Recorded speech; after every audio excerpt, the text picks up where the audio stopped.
Our 50 kilogram skydiver has a terminal velocity of 42 meters per second. So let's start with a free body diagram. Here's my skydiver, very boxy guy. We have meter, or mg is pointing downwards. We've got our drag force going upwards. So we have our force of drag, or actually I'm going to do mg minus fd. I'm going to make down be positive. So mg minus drag force is equal to ma. But if we're at terminal velocity, that is equal to 0. So that means I've got mg is equal to the force of drag, or in this case, mg is equal to bv squared.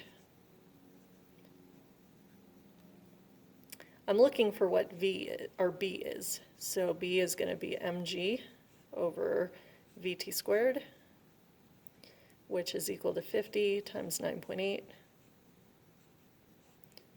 divided by 42 squared.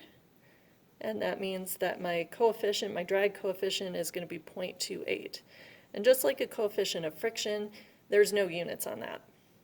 So now the second part of that is we want to know what somebody else's terminal velocity will be if b is the same value.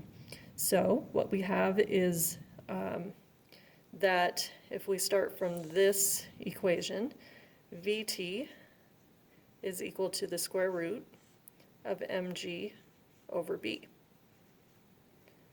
So that's going to be her weight, which is 45, or her mass, which is 45 kilograms, times 9.8 divided by that same b coefficient, which is 0.28. That's going to give her a final velocity, or terminal velocity, of 40 meters per second.